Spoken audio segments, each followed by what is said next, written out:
Good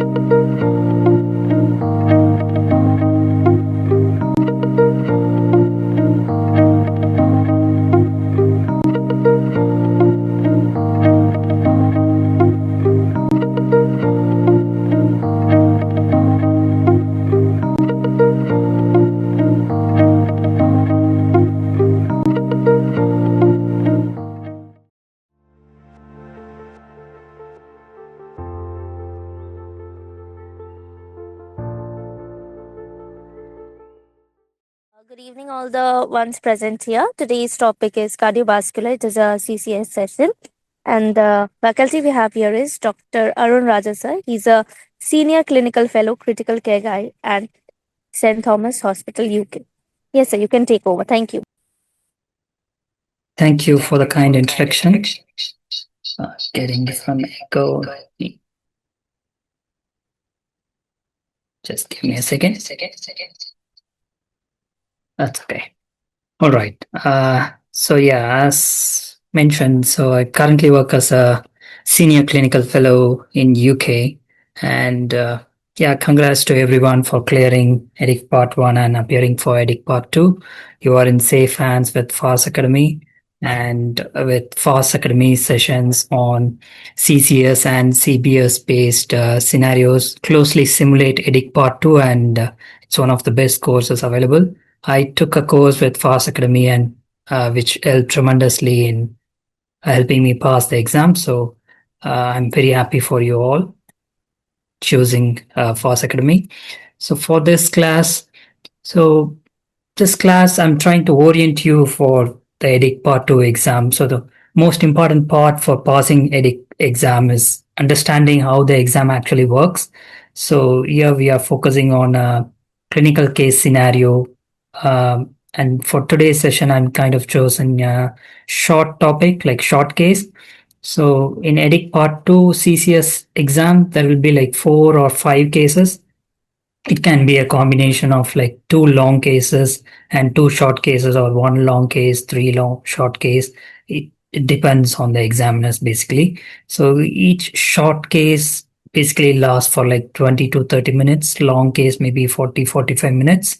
And yeah, so there will be like, so as I was saying, so there will be like each case-based discussion will be like multiple vignettes, and each vignette followed by few questions, which can be random, like from different systems.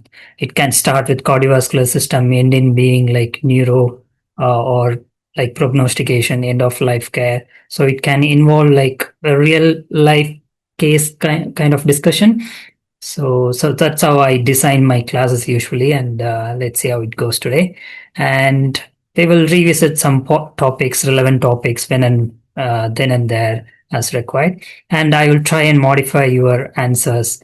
I need your active participation to facilitate this session. So please be encouraged to get involved and keep it interactive.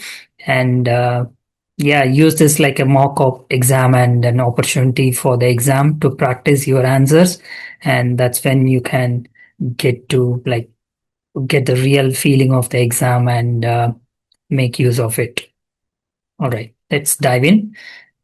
So for this session, our patient is Mr. Jackson, a 33-year-old male, presents with 2 weeks history of dull central chest pain and worsening shortness of breath. He further reports on and off fever, cough, generalized fatigue, and poor appetite. He has a 3-year history of like heavy intranasal and smoked cocaine use. Last use for like 4 days ago. Claims to be trying to stop.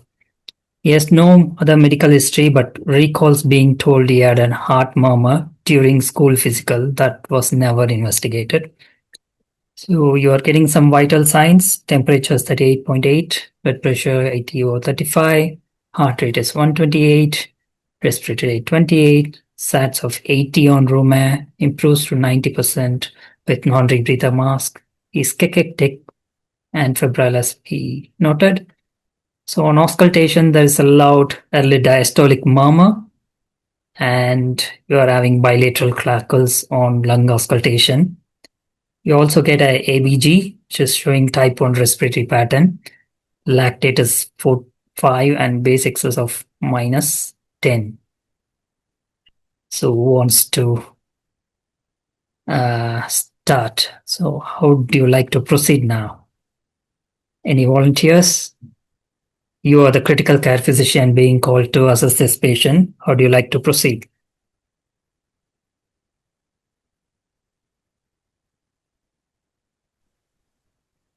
Can I? Oh, sure, Imran. Go ahead. Sir, in this patient, we'll first take care of the airway breathing, circulation in this order. And if the patient is uh, maintaining airway, then the breathing part will check, as we have already mentioned, that it is a type 1 respiratory failure. Oxygenation is on the lower side. So if a patient is not maintaining oxygen saturation, then oxygen should be increased. And also this looks like a uh, heart failure, so NIV might help in reducing the uh, work of breathing, and also reducing the LV afterload. Simultaneously, for circulation, we have to immediately do an ECG and 12 lead ECG, and a 2D echo assessment has to be done Mhm. with detailed assessment of LV, RV, and any regurgitation or chamber sizes, etc. Then Yeah, we go on to disability, and if we see how the patient is behaving, whether patient is able to um, respond to the commands or not. And then exposure, like look for any injection marks, or because he is a cocaine user, injection marks, any other clue which we can get for his clinical condition. yeah, well done. Well presented. Anything else? So this is how the actual examiner will be asking. You would have thought you have given a comprehensive answer, but they will keep asking anything else unless they are satisfied. They can give you prompts like anything else for a few times before moving on. So anyone else want to add anything else to this answer? It was a very good answer. If not, I will go ahead. Anyone else have any further inputs at this stage? In the lab markers, we should also check his troponin and BNP Yeah, to look at the, yeah. all right. Uh, Fine. So, as you said, A2E assessment monitoring, you did very well in saying like positive pressure ventilation might be really useful here. Yeah, NIV if required intubation, cannulation, bloods, ECG, as you mentioned, fluid resuscitation. You didn't mention, which we would have tried clinically anyway. Yeah, I mean, we would have done all these things, but it's just in putting it out and saying it in a structured manner. And I would have, in this patient especially, even though we are treating some kind of sepsis, because he is in kind of pulmonary edema like picture, I would have gone for a vasopressor early rather than continuing with fluid resuscitation and waiting for like reaching up to 30 mils per kilo. So that maybe this answer would have had a point. So which we do usually when we treat the patients, but we don't say it out loud. And as you clearly mentioned, we would have gone for your ultrasound skills and done a POCUS assessment, then chest X-ray, and we would have proceeded with invasive lines, inotropic support, early inotropic support, because we are thinking something of cardiac background, right? And coming to A to E, we missed blood cultures and empirical antibiotics here. So it could still be a sepsis. We don't know what we are dealing with. So does this sound okay to you, like as an initial answer? So we did say comprehensively, but we missed out few things. So these extra answers may carry points, which can be easily picked. And that's why we need to have a structured approach and answer these things. Is that okay? Any comments here from anyone? All right. You happy, Imran? Yes, sir. Thank you. Fine. So you are getting some initial bloods now.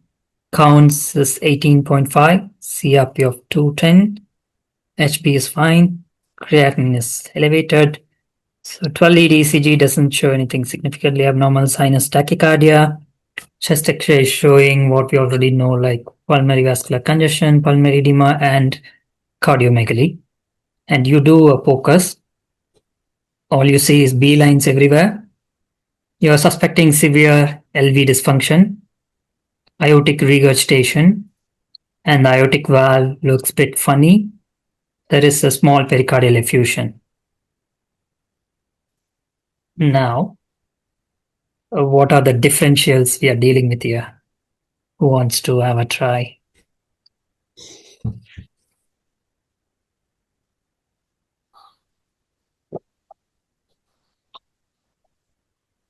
Come on, go for it.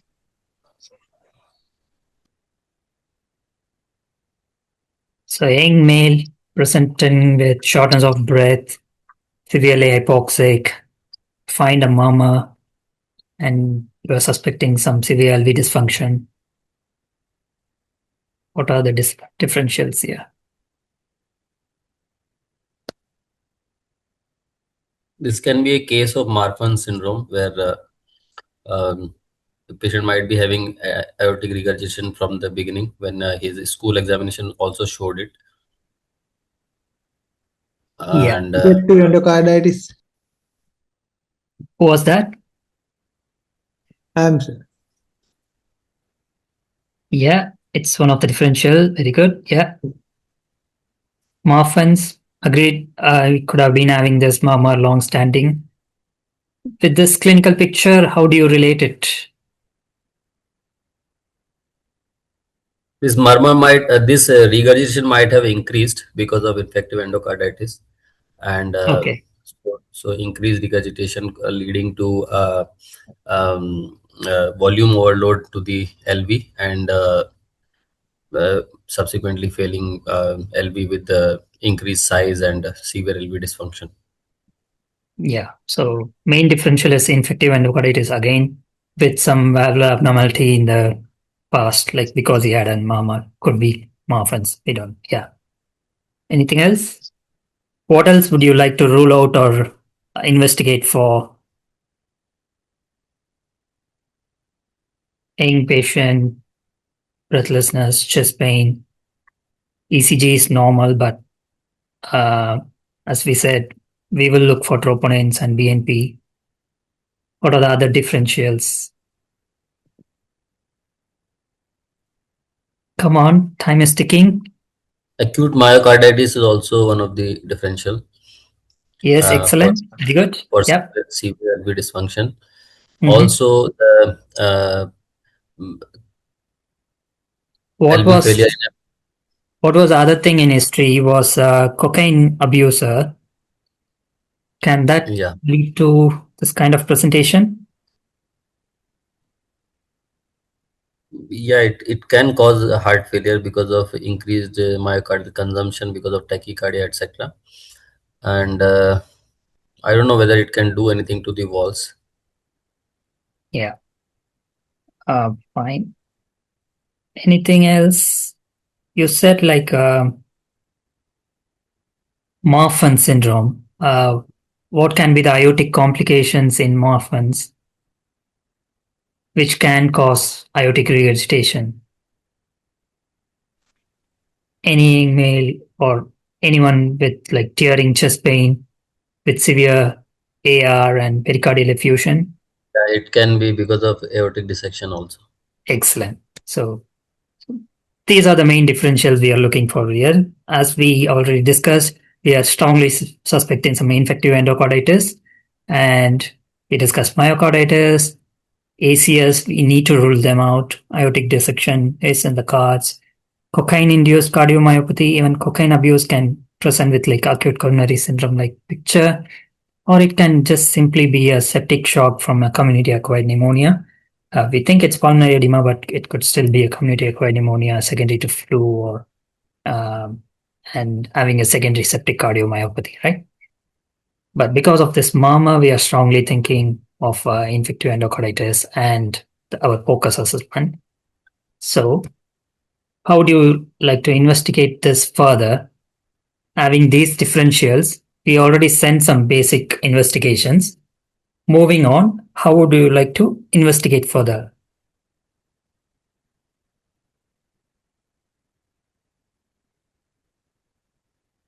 So now we are strongly suspecting infective endocarditis, and we need to rule out the other differentials as well. We only have the initial blitz and ABG, X-ray. How would you like to further investigate this?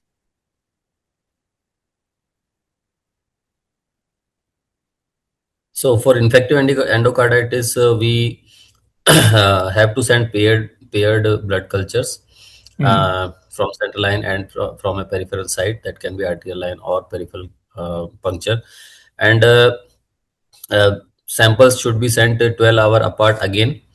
Also, one other way is repeated blood cultures 1 hourly for 4 consecutive blood samples. Also, both of the practices can be used for blood cultures in infective endocarditis. For myocarditis, 2D echo and troponins can give us a lot of insight into it. And for aortic dissection, obviously 2D echo can tell us, and if it is very suggestive, then we should look for even CT angio. And for cocaine, we should do blood toxin screen. And for septic shock, we generally send lactate and blood cultures, Yeah, and well along done. with local. I think you covered most of it. Like you said, like for infective endocarditis, need to send at least 3 sets of blood cultures, at least like spaced out from 3 different sites. That's more important.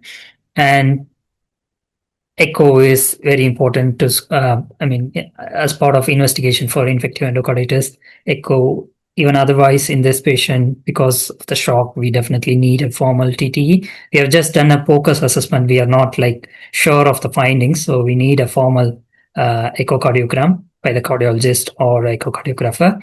And we'll try and complete all the septic screen, right? So now we have like metagenomics available, BioFire, so we can get rapid screening for flu and other common viral pathology if we are thinking of myocarditis specifically. And we will send off anything we can sample, urine, sputum, urine antigens, etc., etc.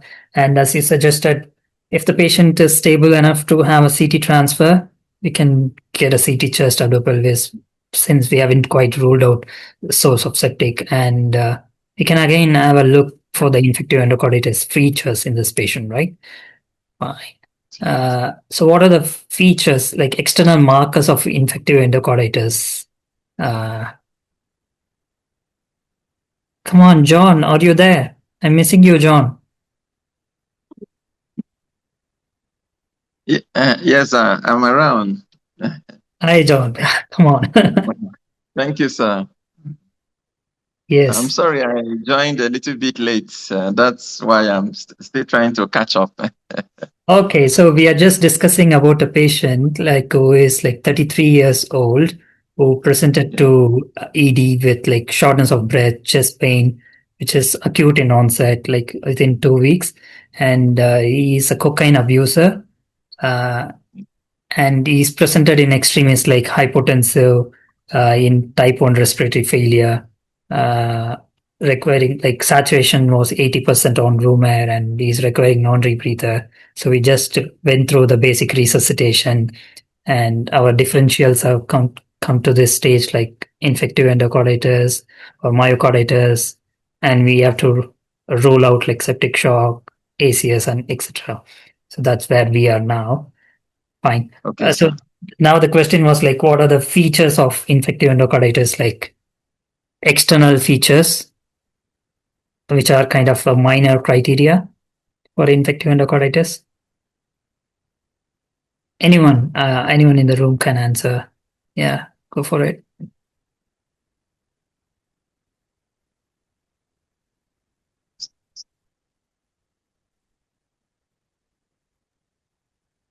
So there are five criteria actually. Mm.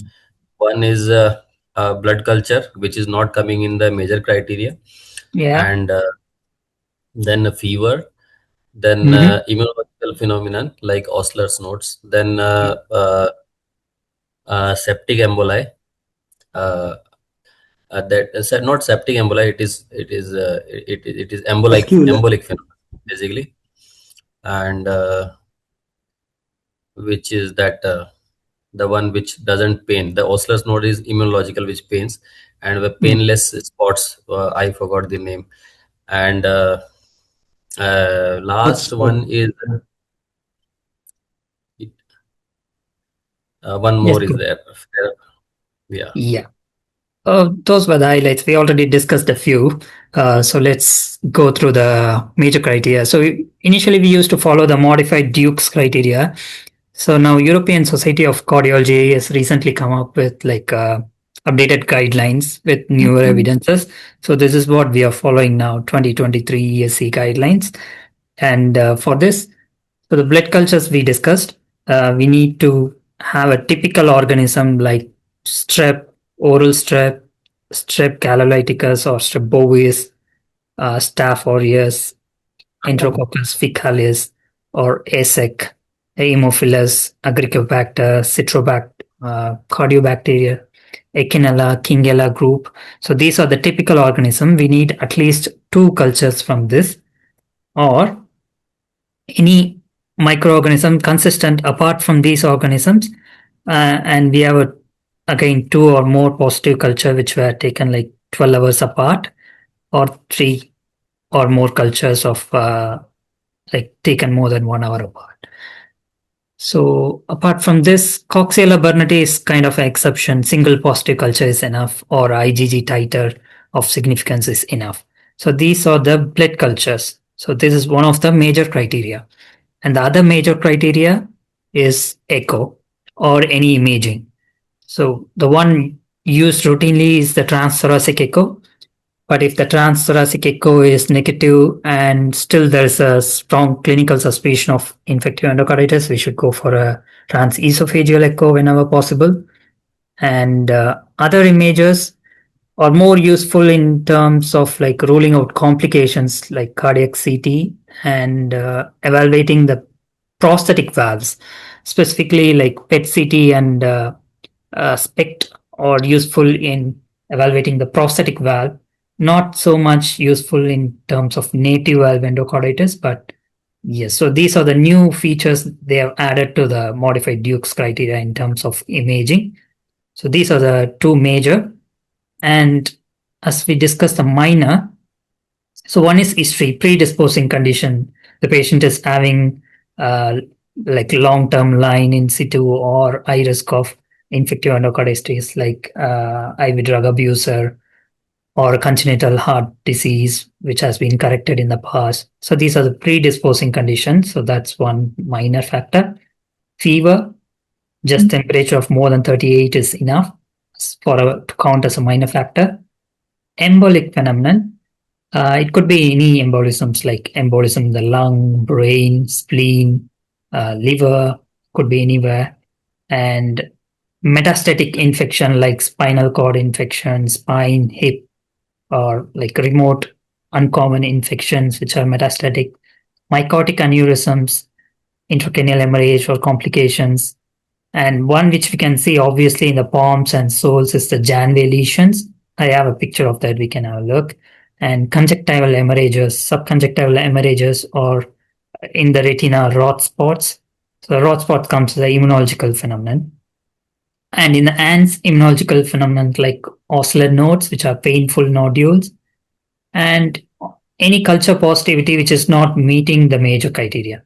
These are the minor criteria. So it's kind of dry topic, but it's very essential to understand these minor and major criteria. And if we have like blood culture positivity and echo positive, so definitely it's IE, infective endocarditis. If there is one major and we find like three minor, it's definite, or five minor criteria, it's definite infective endocarditis.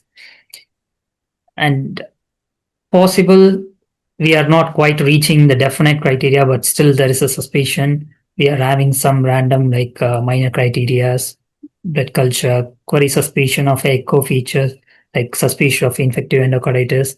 It could just be possible infective endocarditis, and we just need to investigate more to rule them out. Yeah, so if you have a look at these images, as it's labeled already, splinter hemorrhages in the nails, Janway lesions, which are not painful, but oscillatory nodes are painful, like immunological phenomenon, and conjunctival hemorrhages, as you can see. So these are the features which we look for in infective endocarditis. And this is again given by 2023 ESICM ESC guidelines, which is very nice guidelines. They have updated it recently from 2015, and it's got like beautiful images and infographics. So in this patient, like we are suspecting a native valve endocarditis. We had planned to do a TTE, and we already have a funny looking aortic valve. Could be a vegetation. We will have a look. So probably if we wait for the cultures, we will get to know like whether it's definite or possible infective endocarditis. Even if the cultures are negative and the echo is suggestive or echo is negative as well, we can repeat a TTE or TOE like in 5 to 7 days. And cardiac CT they have added recently, which they have come up with like class 1 indications for to investigate for suspected paravalvular complications like abscess, a fistula around the infective endocarditis valve. So, yeah. So now our patient is intubated, lined up in the ED, no adrenaline requirements or rapidly escalating, so unstable for transfer for CT, you are admitted to the ICU. The number you have called is busy. You may request. Sorry for the interference in the background. Let's continue with this session. Right. So based on whatever cardiac output monitoring available to you, we have in our center like PICO monitoring, which is very easily monitored using a femoral arterial line. So you might get, as we discussed in the last CBS sessions, like questions based on like continuous cardiac output monitoring. So this patient, you're getting these numbers. I've given in brackets like the normal values as well, so we can discuss about this. The cardiac index is 1.5, very low. Stroke volume index is low as well. Global ejection fraction is reduced. GEDI is the global end diastolic volume index. It is on the higher side. And ITBVY is intrathoracic blood volume index. So these two are like parameters of preload. How high or low is your preload? So as you can see, the preload is high. Afterload is low. So SVRI is systemic vascular resistant index. So these are all indexed to your body surface area, and it is low. And this pulmonary edema EVLWI is extravascular lung water index. It's an index of like your interstitial edema or pulmonary edema. So it's very high. It's fitting with the picture we already know, like volume overload state, pulmonary edema, and preload is very high. So we should stop giving any fluids if we are already giving, and cardiac index is low. So what we can do to improve the patient cardiac output here?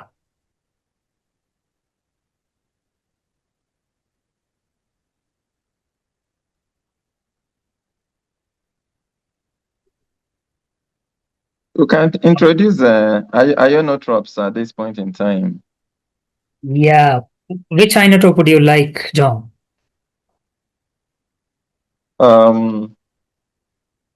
Milrinone might be just okay. Yeah. So based on trial, there is no actual difference between dobutamine or milrinone, which are the commonly used inotropes, if inodilators basically in this kind of situation. But yeah, low dose adrenaline can be tried if the patient is not that tachycardic. So in our center, we usually in the ICUs we do start them on milrinone, as you said, John. So the patient is started on milrinone, and things changed. Like cardiac index improved dramatically, and blood pressure. You're getting an invasive blood pressure of 141 over 35. Can you explain why the diastolic blood pressure is very low?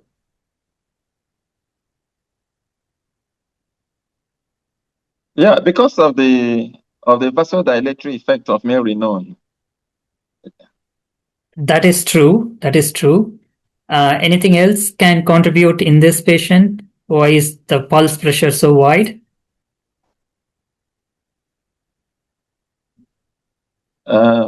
Maybe the sepsis.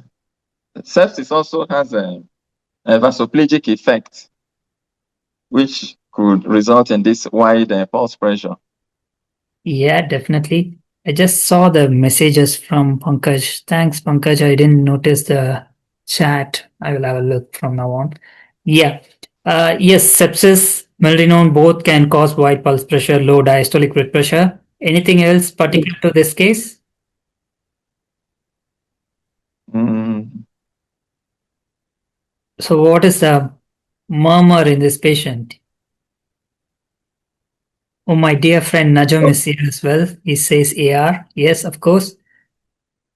AR is one of the main factors here which is causing this wide pulse pressure.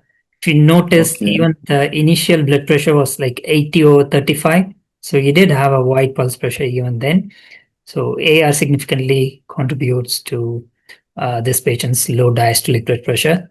But with inotropes, the lactate starts to clear, the urine output is improving, acidosis is improving. Let's see what happens next.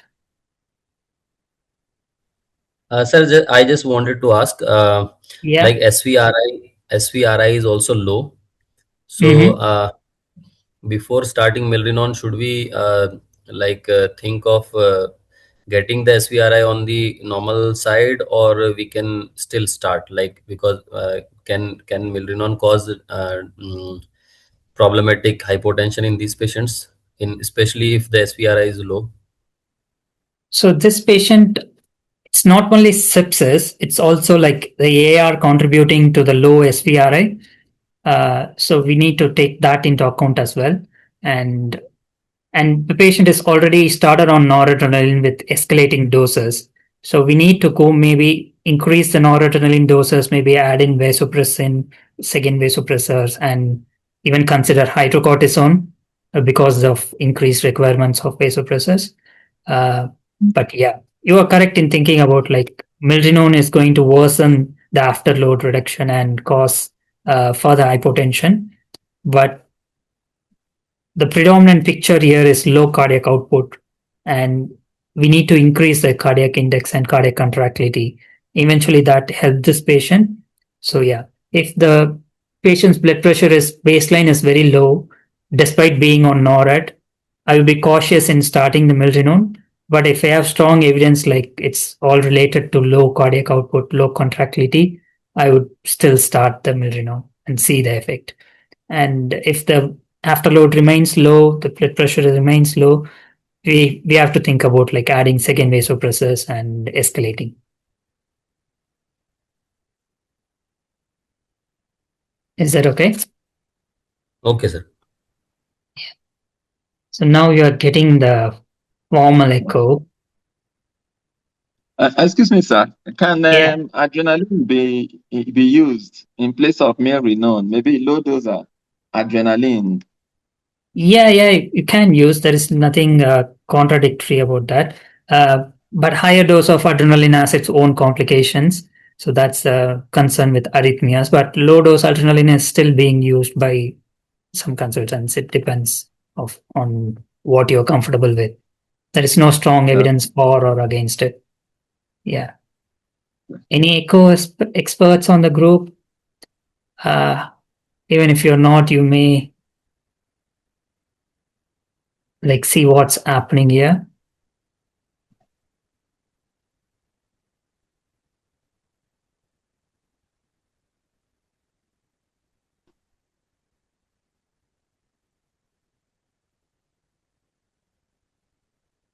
So you may be asked to interpret echo exam. Yeah, it's obviously showing large aortic regurgitation.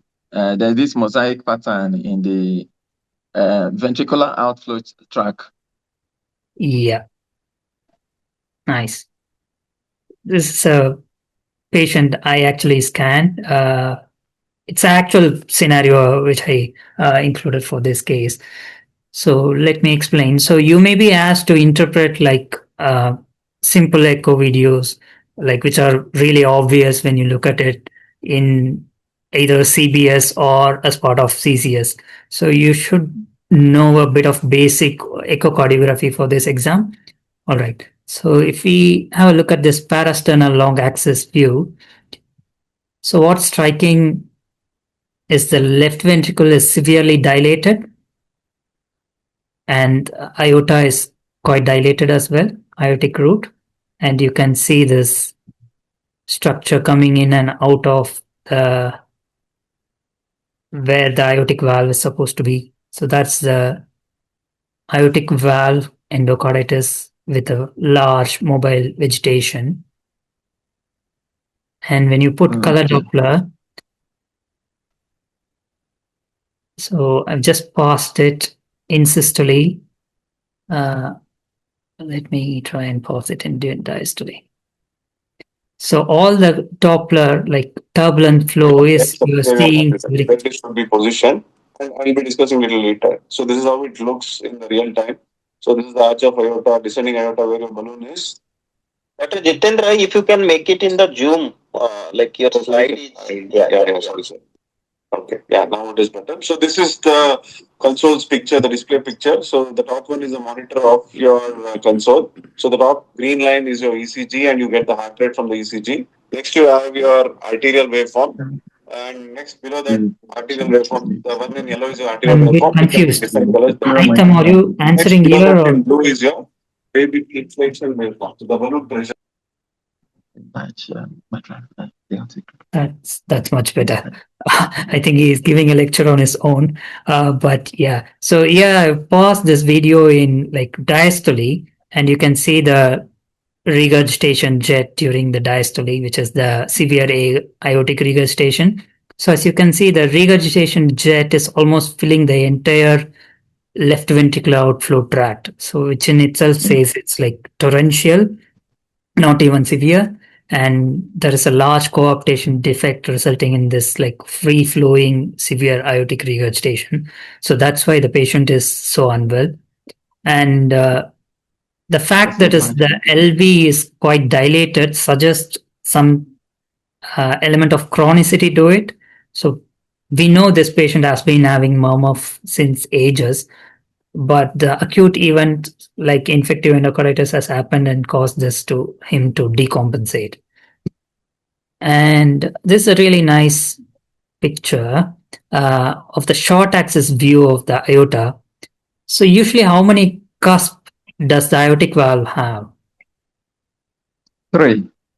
Yeah, can you see 3 cusps here?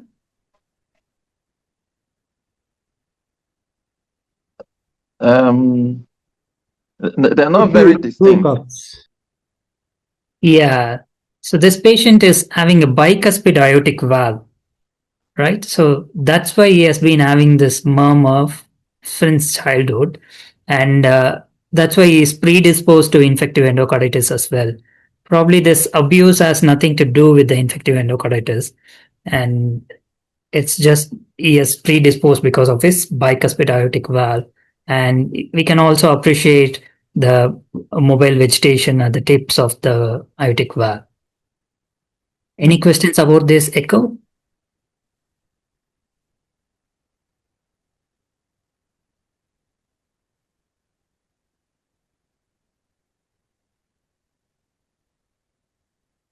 So that's aortic. So now we have confirmed with echo and definitely he has vegetations. He has got like one major criteria ticked.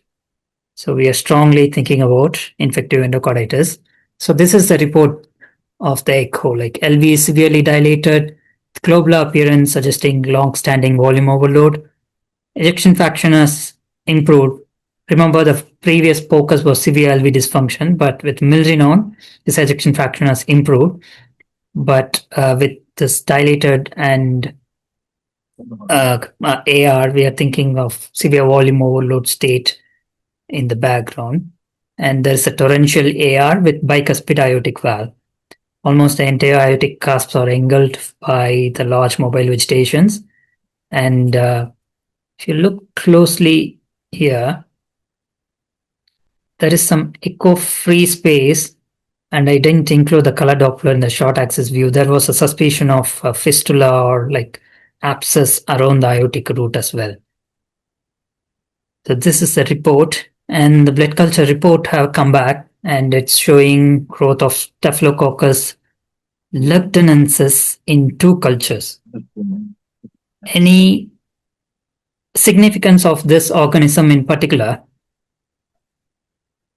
Have you come across this infection, Staph lugdunensis? Sir, I just want to ask something. How can the estimated EF be 57% in this severe LV dysfunction? And if it is 57%, then how inotropic agent will help here? Okay, that's a really nice question. So in this patient, if you see, the LV wall is quite nicely thickening and coming in. So the contractility is better, but given the patient is on milrinone 0.2, so it has to be interpreted in that sense. So if the patient comes off milrinone, we may still have a severe LV dysfunction. This is on milrinone, that means. Yes, this is on milrinone, yeah. So that's why the contractility is better. Okay. Yeah. So we need to repeat a echo once the patient comes off inotropes to understand what this background LV function is.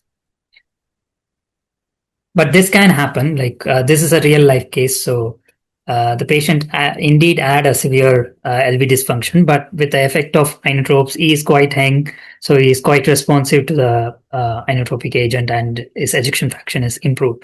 But even with the ejection fraction of more than 50 is not good enough for severe regurgitation lesions.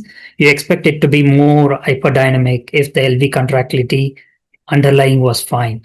Like in severe MR or severe AR, you expect the LV to be like hyperdynamic. So even with milrinone, in this context, we suspect like severe LV dysfunction, even with a normal ejection fraction. So that's why ejection fraction in the context of critical care should be taken with a pinch of salt.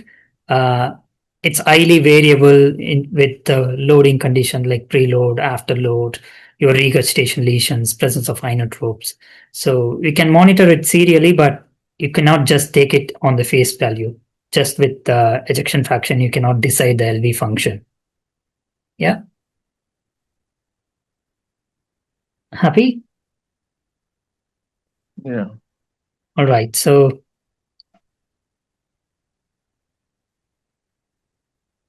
any idea about Staph lugdunensis?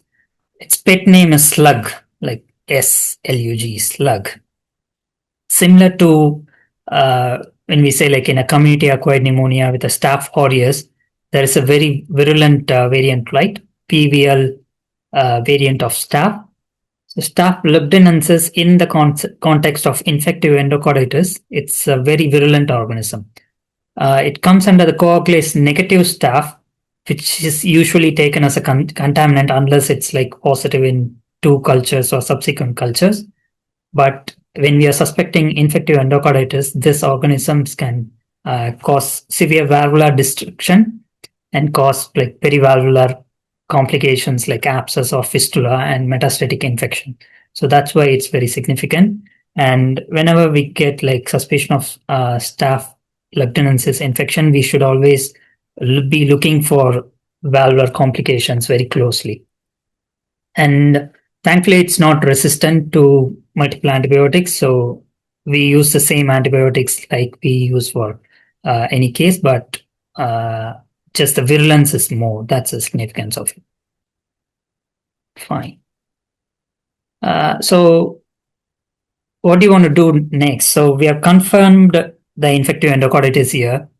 We have two major criteria which is proven. So it's definitely infective endocarditis. So what's our next step?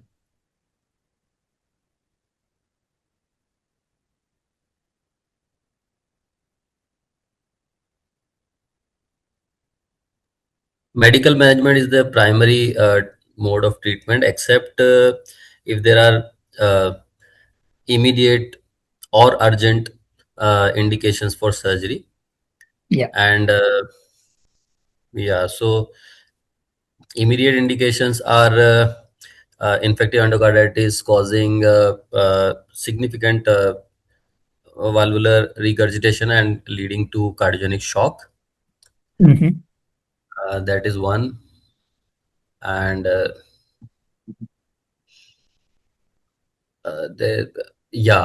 is one more, that is severe AR leading to MR, maybe it is something like that, AR affecting the mitral valve something. And then that is immediate. Then there are urgent indications like within 7 days where antibiotic is not working or fungal endocarditis is there. These kind of indications are there, then surgery, otherwise medical management. Yeah. So you led me to the next question, like what are the surgical indications here? So urgent referral to cardiothoracic surgeons, involve the endocarditis team. So nowadays there are like in big hospitals, there is endocarditis team. If you are not in a like tertiary care center or like DGH or a small hospital, you should refer or transfer the patient urgently to a center where they can do urgent intervention. And there's an endocarditis team. So they will sit and decide what kind of antibiotic the patient needs, when to have the surgery, and how long the therapy needs to be.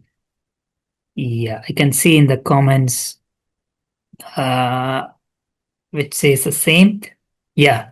So in this patient specifically, we have, as you said, cardiogenic shock secondary to the AR, which in itself is an indication for surgery. And what are the other, we are worried about the staph lieutenances, and there is a suspicion of fistula here. So that is a emergency indication for surgery if it's proven. So we need to investigate further to make sure there is fistula or abscess around the aortic valve. So that's the first important thing to do. And if it is there, it becomes urgent, or like the surgery has to be performed within like 24 hours. So this is what the urgent indication for surgery as per ESC guidelines. So the major divisions are like heart failure, persistence of infection despite medical management, and to prevent embolism. So if we look into heart failure, so native aortic or mitral valve or prostatic valve infection with associated complications like fistula or obstruction or severe cardiogenic shock, we should go for surgery immediately. So it's an emergency indication, it's a class 1 indication, and there is strong evidence to say that. So this patient meets this criteria, so needs urgent emergency surgery. And uncontrolled infection, so you have given antibiotics for a few days, but still the patient is having persistent infection.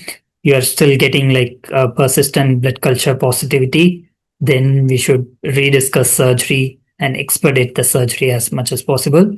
And if it's like resistant organism, multi-drug resistant organism, or a fungal infection, then we should go for early surgery. And despite being on antibiotics, if the patient has large vegetation and has evidence of embolic phenomenon like a stroke or a lung infarction or a septic embolism anywhere else in the body, so that's another indication for urgent surgery. So with respect to left-sided valve diseases, more than 10 millimeters, is the cutoff.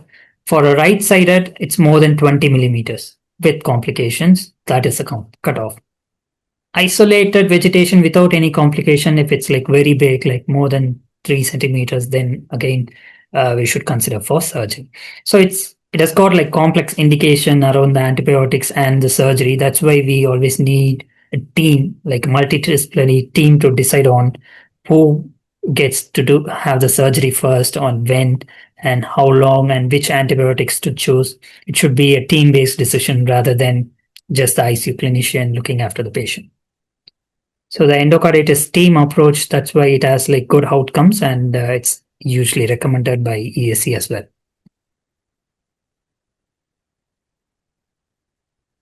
Fine. So you do a CT guided, like CT gated coronary angiogram, a gated CT scan of the aortic valve, and which confirms the presence of a pseudoaneurysm of the aortic root. So our suspicion is proven. So this patient undergoes emergency aortic valve replacement with a metallic valve, and while coming off the bypass is in complete heart block. So they are putting in epicardial pacing wires while coming off, and is brought to you. He is paced with VVI mode with a rate of 70 beats per minute. So now the question is, how would you perform a pacing check? So this is a pacemaker pacing box which we use. I don't know which one you are familiar with, but the principles are the same. If we have managed to look after a post-cardiac surgery patient, we are expected to perform pacing checks, and this may well be asked on the exam. So how would you perform a pacing check, especially in this patient?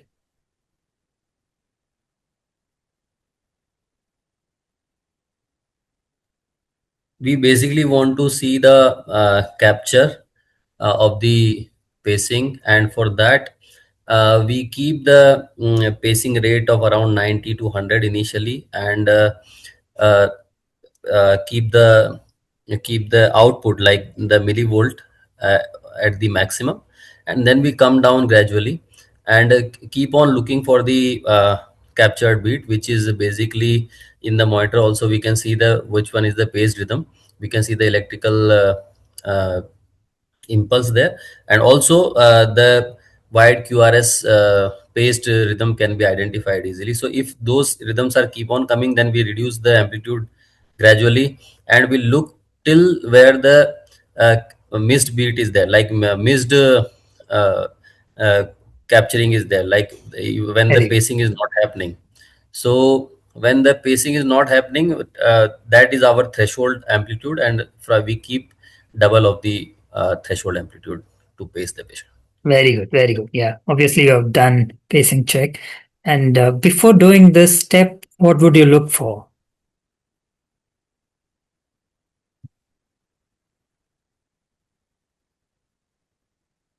We would also look for the native heart rate of the patient, like Excellent. So that's the first thing you look for. That will be the first step.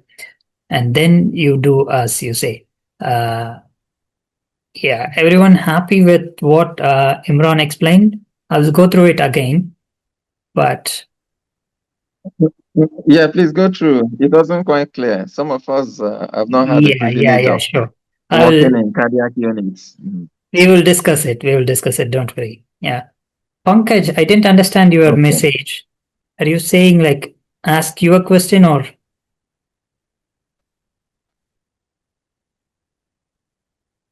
Yeah, I didn't understand what you were saying on the message, but yeah, feel free to unmute yourself and talk if you want.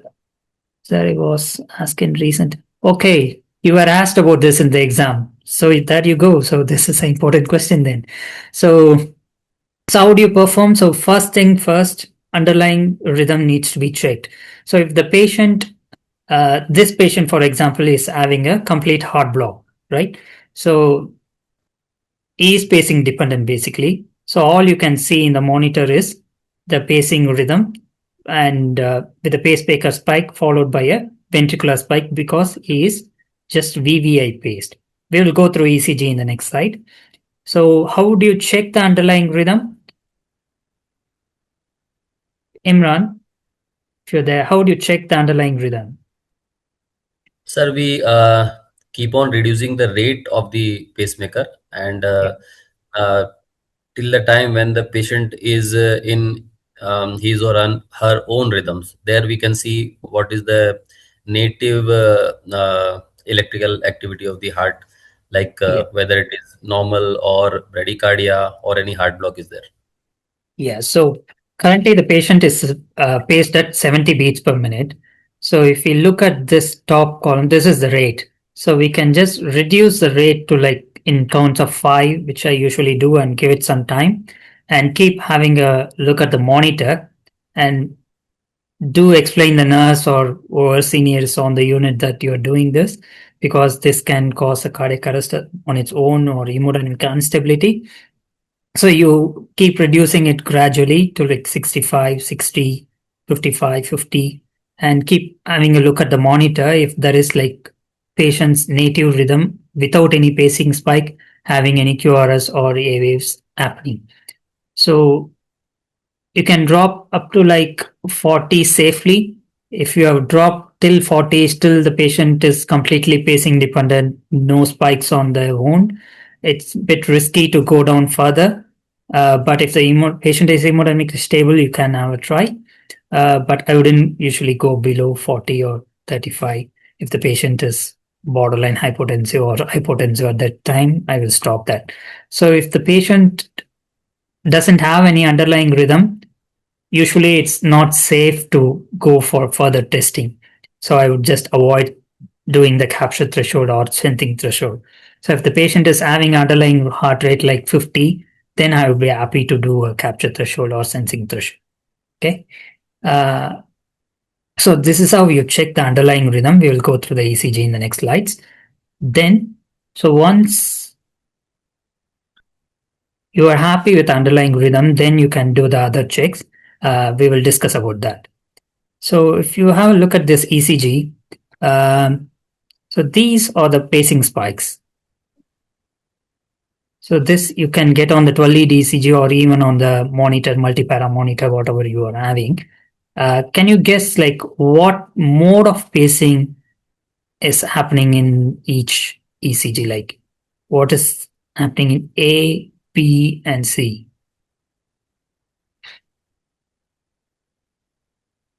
So we have different modes of pacing, like atrial pacing, ventricular, dual mode, and we have like codes to say like AOO or AAI based on what we are doing, whether pacing or sensing or inhibition or triggering. So I'm just asking which chamber is getting paced here. Is it the atrial chamber or the ventricular chamber? It's ventricular. Because I can't see Which one? any atrial. The A. Yeah.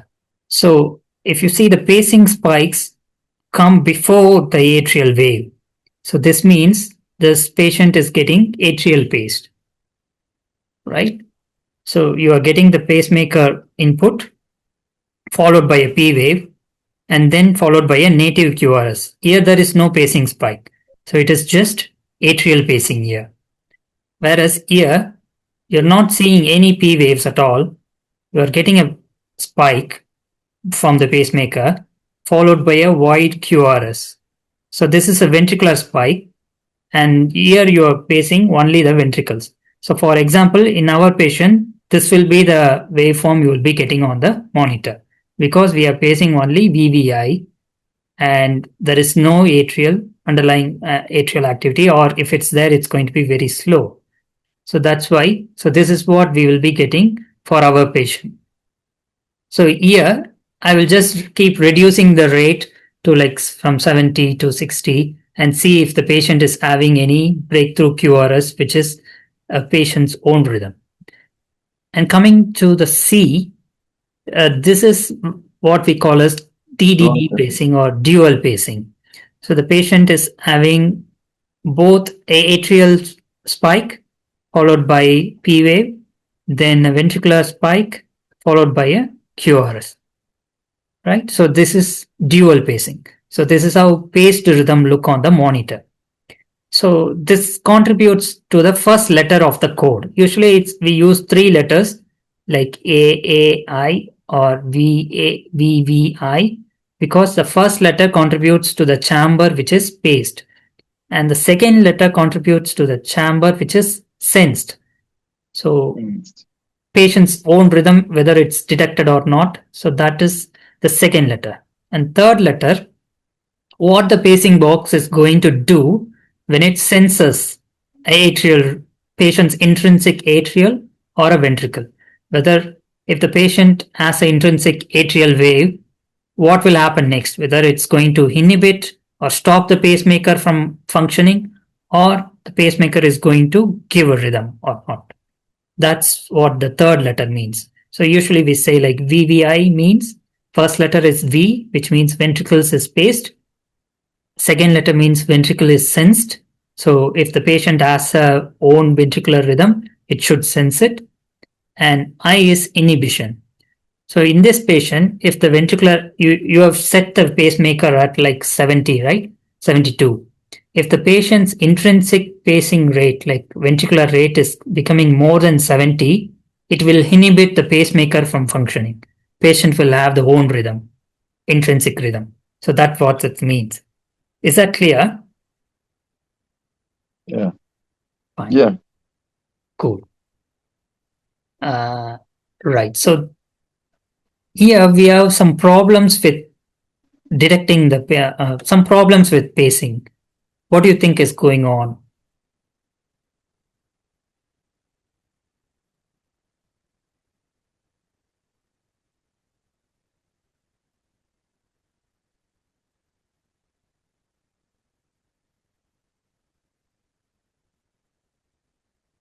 So we are seeing in the A, we are seeing a pacing spike and a white QRS.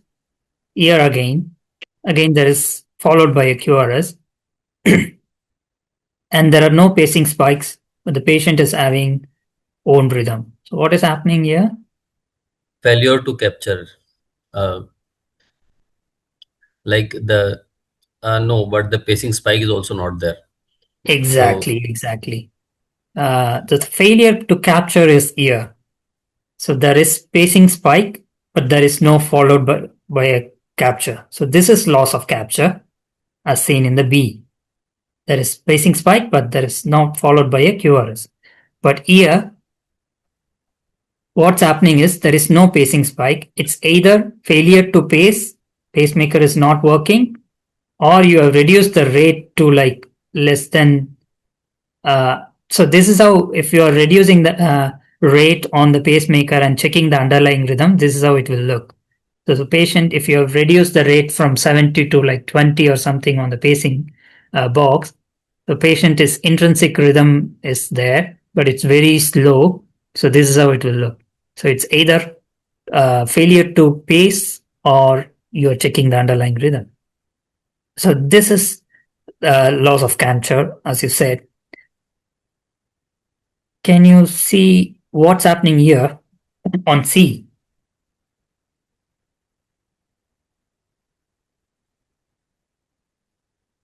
This I took from a nice BJA education article on temporary pacing.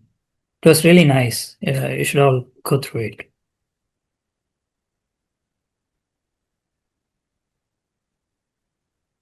We have read about this multiple times. Like, yeah. Yeah, probably oversensing. Tosadis de Pontes, eh? Sorry, John, I didn't get that. I said, is this Tosadis de Pontes? It does look like that, isn't it? But it's not sustained. But what's happening? The patient was like being paced initially, then suddenly he's having this rhythm. Is it related to the pacemaker or something else going on?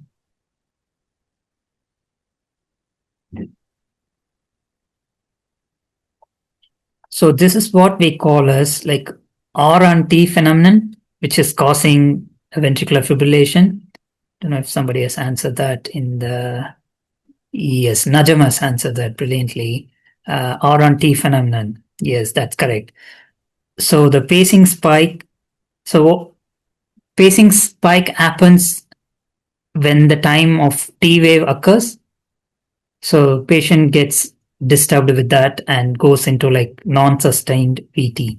So why this happens is the ventricular sensing is not appropriate. So it's not sensed the patient's ventricular QRS, and it should have ideally stopped pacing, but it has not sensed that. So it has given a pacing spike. Then the patient is on the depolarization phase. So that's why it's causing a VT. So this is an indication why you should test the patient sensing threshold. If the patient has the pacemaker has not sensed the patient's ventricular QRS, that's why it has given spacing spike at the wrong time and causing problems. So that's why it's very important to test the sensing threshold as well. Fine. So coming back to our checking the capture threshold.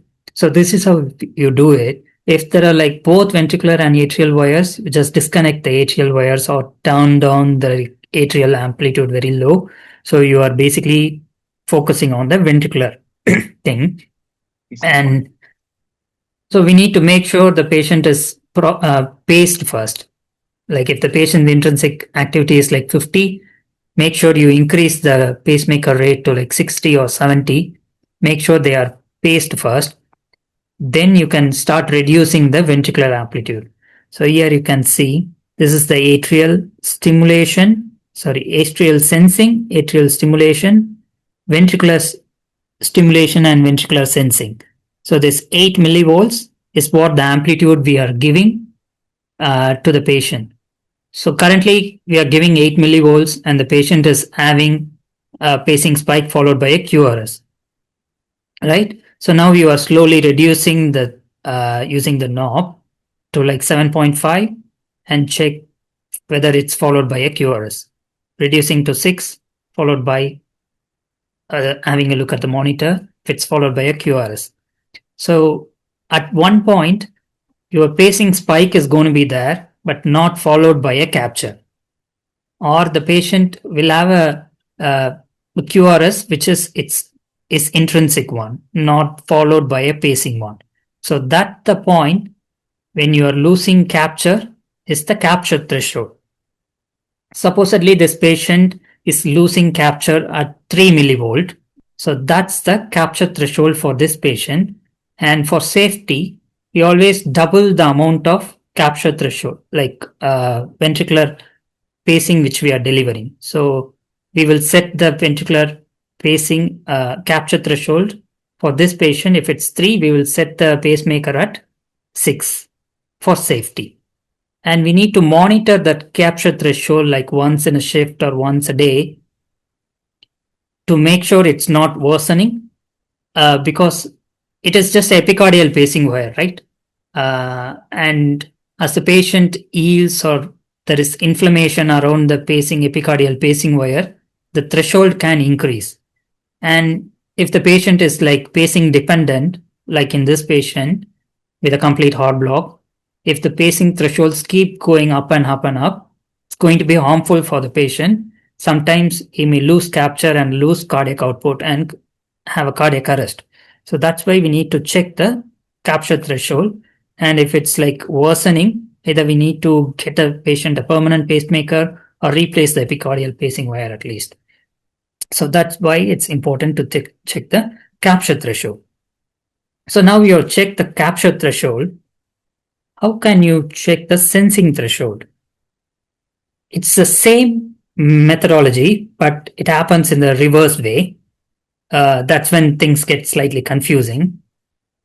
So the sensitivity, basically, if it's again like a number from 1 to 10 on the pacemaker, right? So if you have set the sensitivity to like 10, you are making it very difficult for the pacemaker to sense the patient's intrinsic activity. So the patient has to generate a QRS waveform like up to like 10 millivolts for the pacemaker to pick it up.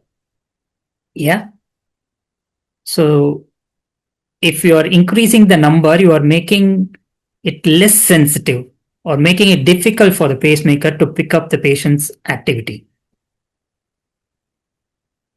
If the patient is having, if you have set the sensitivity at like 5,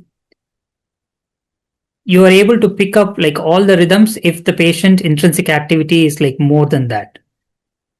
But if the number of the sensing threshold means if it's getting low and low, you are even with increasing the pacemaker sensitivity, you are not able to detect patient's electrical activity. That's a red flag. So that means the patient is not generating adequate potential for the pacemaker to detect it despite increasing its sensitivity by keeping the number really low. So you are keeping the pacemaker really sensitive by be enabling it to sense very low amplitude of current, but still the pacing is not picking up, pacemaker is not picking up, then it's a red flag sign that patient may not be generating adequate potential. So in a nutshell, if the ventricular threshold keep increasing, that's problematic. If the atrial sensing threshold keep reducing, or the ventricular threshold keep reducing, then that's again a problem. Any confusion around this, or did I make it worse? I can tell it again if you are unclear.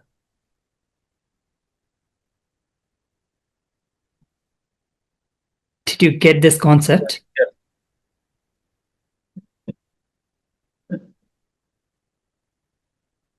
It's clear. Perfect. We can come back to it later if you want.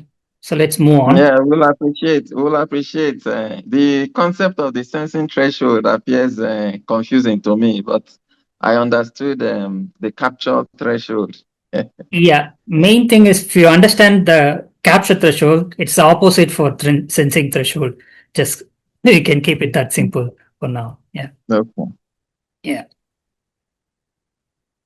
So the patient, you have done the pacing check, underlying rhythm is complete odd block with junctional escape rhythm as 30, and the capture threshold is increased to like 4 millivolts from 2 millivolts on day 2. Is referred to the EP team for permanent pacemaker insertion due to high risk of persistent complete odd block.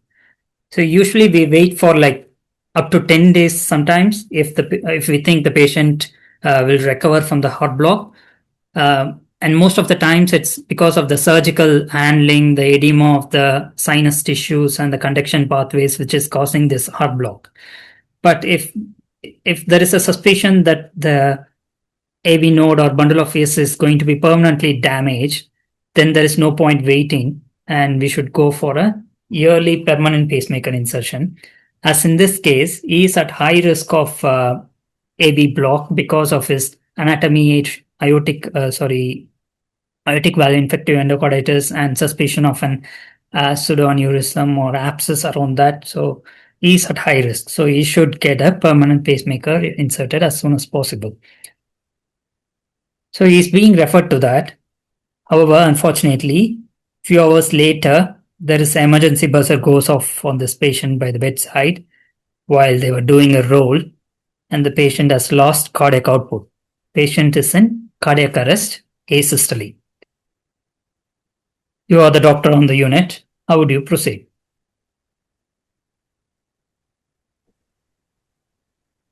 So we start immediate CPR as per the ACLS protocol. And along with that, because they did a roll and patient lost cardiac output, so there is high likelihood of pacemaker wires getting dislodged.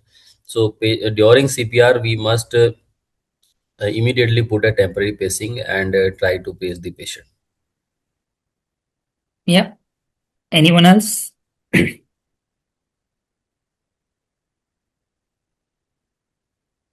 Any other different answers, views?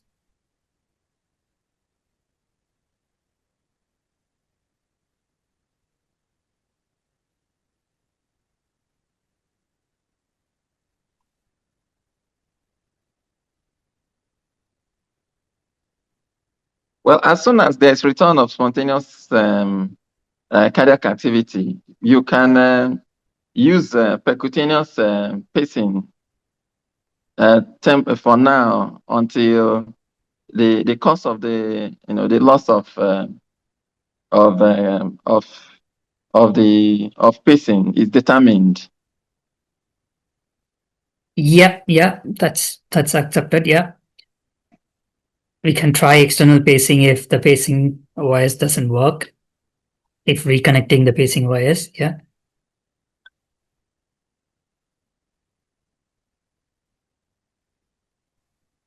So what I'm trying to get into with this questions is cardiac ALS, like an immediate cardiac surgery patient, is slightly different compared to our regular ACLS or ALS. It's not widely taught or practiced in every center, but this is the standard which is expected in European centers.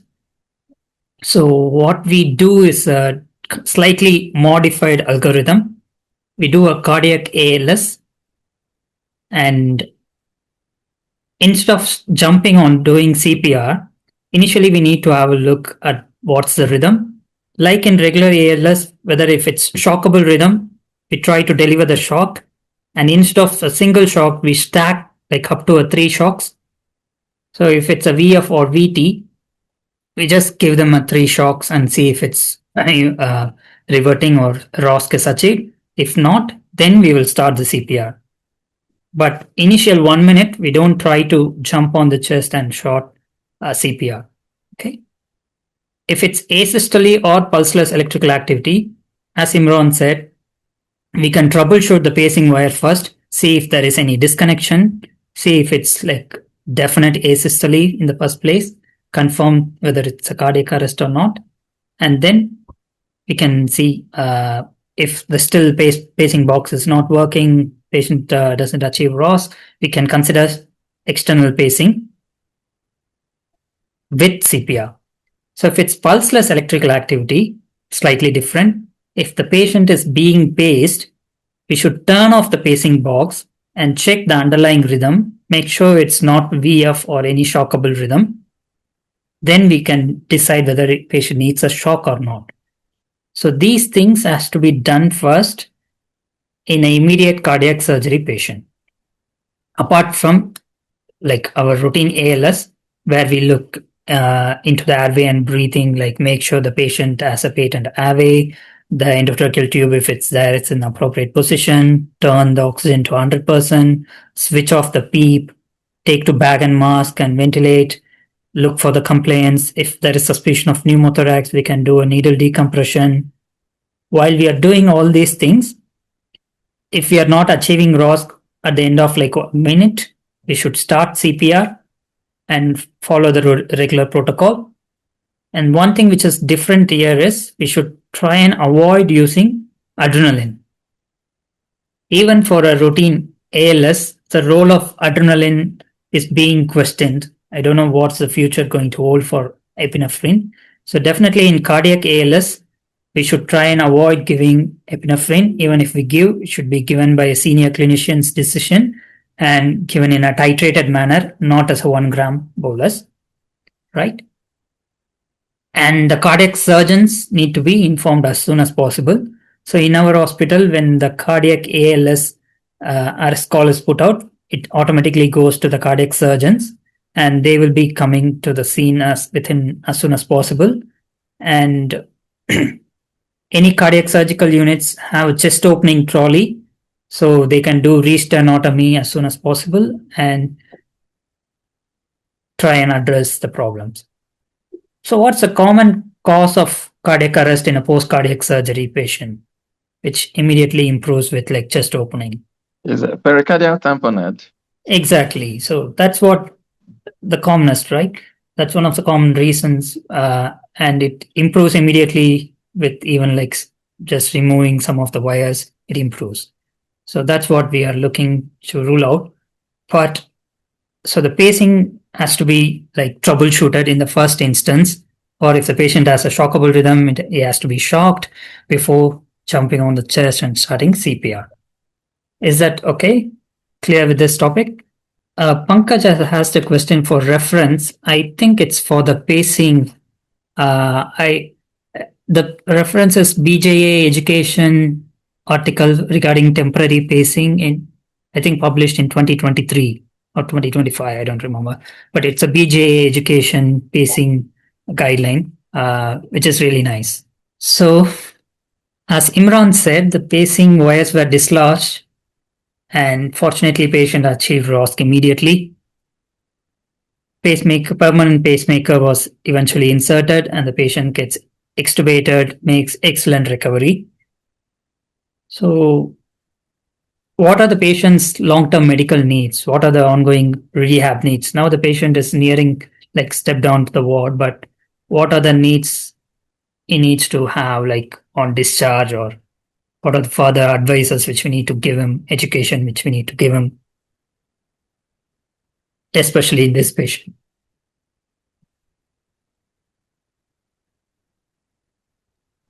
One of the most important thing would be anticoagulation because it is metallic valve, Yeah. and patient has to be on warfarin, and INR has to be monitored properly. Yeah, you have shown the list already. Yeah. What else? What else is important? Yeah. For others. Yeah, his heart failure management is also important. He may require diuretics for the preload reduction, and also some. Although his EF is not so bad, but may require. Yeah, coming to the point of EF, his EF was like 25% after coming off milrinone. So that was his underlying cardiac function. Just because of the milrinone activity, it improved to like 57. Post cardiac surgery, his EF on discharge was like 25%. Yes, sir. So you So need ongoing heart failure inputs. Management. Yes, sir. Yeah. And anything else?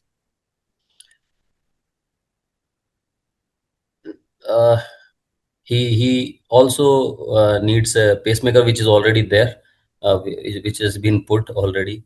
So pacemaker support will be required, and heart failure management, and anticoagulation. We are missing something from the history. Yeah, this is all nice. Just one more thing from the presentation history is addiction. Avoid cocaine. Yeah, that is important as well. Like it could well be contributing to his heart failure. We don't know. And like not only in this patient, those who are on like IV drug abuse. So these patients are at risk of further like infective endocarditis. Now he has got a prosthetic valve. He's at more risk of infective endocarditis. So he needs to be educated about that, and social care team has to be involved. So these things we don't do very well in like developing countries, but this will be asked in the EDIC exam. So be prepared for questions like this in terms of further ongoing management from discharge, or he may be having like post-intensive care syndrome, which needs management. So this is a good like pamphlet kind of thing, which is given in the ESC 2023 guidelines, which can be sent with the patient, like kind of advice, or if he what instructions he needs to maintain, like maintain a good dental hygiene, good skin hygiene. It says specifically avoid tattooing and piercings, and if he's having any infection or procedures done, he should let the doctors know like he needs antibiotics prophylaxis. So that's probably another question, like who needs antibiotic prophylaxis and what antibiotic prophylaxis needs to be given. And there is good explanation on that guidelines as well. Yeah, basically any procedures involving like dental extractions, high risk procedures, respiratory, GI tract, GU tract, and patients who are at risk like with prosthetic valves, long-term lines, or pacemakers, and even left ventricular assist devices who are like kind of having destination therapy. So these patients are at high risk, and they have expanded the indications for antibiotic prophylaxis. And there are multiple class 1 indications, like even patients undergoing cardiac surgeries should be screened for like MRSA and be treated for it if screening is positive. And any like catheter based interventions, if they are doing, we should give a prophylactic antibiotic. Even for like TAVI and procedures, we should give prophylactic antibiotics to prevent infective endocarditis. And yeah, the guideline is quite extensive. I would recommend you all to have a look at the guideline. So just to summarize, any patient who has come to the hospital with suspicion of endocarditis, blood culture, get echo, involve the endocarditis team, adjust the antibiotics based on sensitivity, and keep the endocarditis team to review the patient often and look for complications like heart failure, persistence of infection, local complication, and embolic phenomenon. If they are fitting any criteria for surgery, they should undergo cardiac surgery. If not, can be medically managed. And the duration of the antibiotic therapy depends on the combination of antibiotics which we use. If used with aminoglycoside in a sensitive organism, can be like as low as 2 weeks, or can be extended up to like 6 weeks if it's like monotherapy. Some patients can be switched to like IV antibiotics to oral antibiotics. Interestingly, with this recent guidelines, they have suggested like if we are planning to switch from IV to oral antibiotics, they should have a TOE to rule out like there is no local complication before switching. So that's one of the class 1 recommendations given by ESC.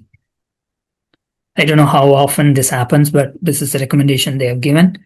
And it can be up to like 6 weeks based on if the resistant patterns is worse, and they can be on like combination of antibiotics like beta lactams or penicillin with aminoglycoside with or without rifampicin.